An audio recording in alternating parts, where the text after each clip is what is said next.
Hey y'all, I'm sitting at work bored and that thing, I'm ready to fall asleep. But I just got a question.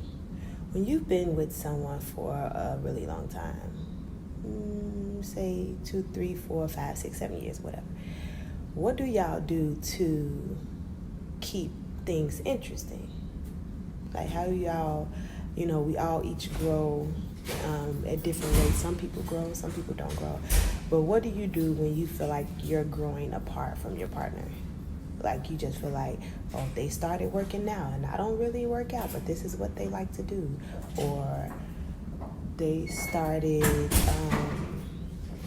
eating better and I don't really want to eat what they eat, and it's causing like trouble in the relationship. What do you guys do? How do you get back on the same page, or do you get back on the same page? What are some things? Do you try to be engaged in the things that they are engaged in now, even though you really don't want to? Or do you let them have that and you find you something that you like to do or be engaged in? But I asked that question because a lot of people sometimes start new hobbies or they start doing things that's out of the norm. And most of the time we think that, oh, it's because they found someone that is, and we feel like that our partner has found someone else because they're doing things out of the ordinary or doing things that they don't normally do.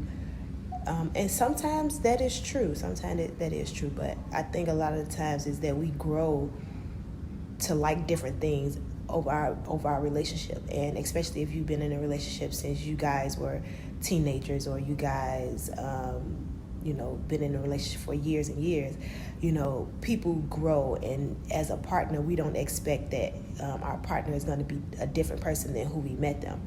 But if you're not a different person than when I met you, that's kind of an issue, because we should be growing every day. We should be learning new things. We should be adapting to new things. We should want to have growth over the years that we're together. So for you to think that your partner is always going to be the same person that they were when you first met, it's ridiculous to think that that person is going to be the same as you when you first met them. But I think that we get stuck on, no, you've always did this and you've always done that and you've always been like this and you never worked out before and you never, wanted to lose weight, so why now? Again, we all change. We all want different things, especially as we get older. We want to do different things. Health is a big issue for when we start to get older. We're in our 30s now, late 30s, almost late 30s, I should say. So it should be something that that you embrace. And if you don't embrace it and your partner embraces it, it's a likelihood that you guys won't last.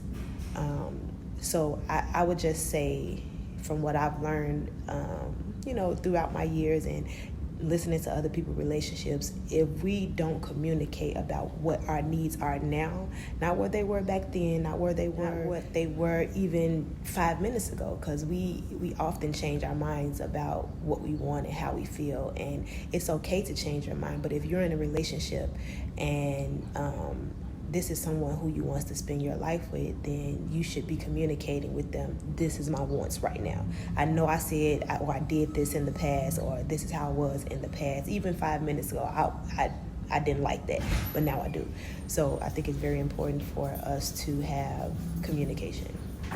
And as you change, make sure your partner understands that this is what I want now and not what I used to have or what I used to want.